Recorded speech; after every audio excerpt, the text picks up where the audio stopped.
এই বোকা চোদালে ফাঁকো দিলে কোন বোকা চোদা? স্যার যা কইছে তা কও না, মোট দিমাগ কেন ফাঁকো নষ্ট করেছেন? দিমাগ থাকলে তো নষ্ট হবে, তোমার তো দিমাগই নেই। স্যার তোমার জানেন না আমার মতো নেলা দিমাগ আছে। আচ্ছা তাহলে তুই একটা প্রশ্নের উত্তর দে। কোন প্রশ্নটা কি? মনে করেন একটা আম গাছে 13টা আঙ্গুল আছে। হ্যাঁ স্যার মনে করছু। আর কোথা থেকে শিখেছিস? কোথা থেকে শিখেছিস? প্রথমে গোটা কথা শুনতে হবে তো বাবু। হ্যাঁ স্যার ক। একটা আম গাছে 13টা আঙ্গুল আছে, ওর এই 3টে লেবু ছিঁড়ে দিও, তাহলে আর কয়টা আপেল থাকে? স্যার দুটো টমেটো থাকে। আচ্ছা দেখ তোমার উত্তর দিয়েছি। স্যার তোমার আম গাছের যদি লেবু আঙুর আপেল ফুলবে মোর আম গাছের কোনো টমেটো ফুলবে না। চুটিনি করছে আমার সাথে। আরে স্যার বল চুপচাপ। তোর বোকা চোদা বলে যা। তুই বোকা চোদা। হ্যাঁ ক। চল কপি দেখা। স্যার মুই কপি করব না। তুই কেনে কপি করিস না? স্যার আগত কপি করছু সেইটা করিম। তুই কোটা কপি করছিস? স্যার পরীক্ষার হলে মুই কপি করছি। একটু এগিয়ে আন বোকা চোদা।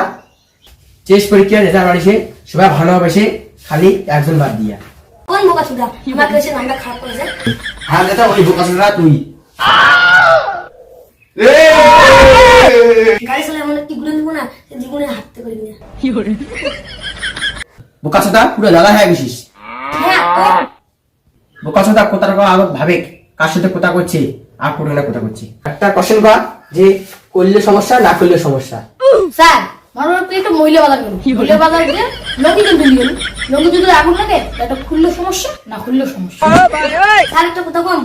ক স্যার পরের বার বাজার যাবো আন্ডার ব্যান্ড কোন হ্যালো গাইস, কেমন আছো তোমরা সবাই? আশা করি তোমরা সবাই ভালো আছো। আজকে আমাদের প্রথম শুট হলো। ভিডিওটা কেমন হচ্ছে সবাই কমেন্ট করে জানাবেন এবং শেয়ার করতে ভুলবেন না। যদি ভিডিওটি ভালো লাগে তাহলে আমাদের চ্যানেলটিকে সাবস্ক্রাইব করবেন, যদি ভিডিওটি ভালো না লাগে তাহলে সাবস্ক্রাইব করবেন না, দরকার নেই করার। সো গাইজ আজকের মতো টাটা, পরের বার নেক্সট আবার ভিডিও আসবে টিচার দাবাং টিচার 2। সো ভিডিওটা পরে ভিডিওটা দেখার চেষ্টা করবেন এবং আমাদের নেক্সট যে ভিডিও আসছে অবশ্যই আমরা ভালো করার চেষ্টা করব। আজকে প্রথম শুট, এই ভাইগুলো অনেকটা ভালো নাটকটা করলো। সো টাটা, শেষ।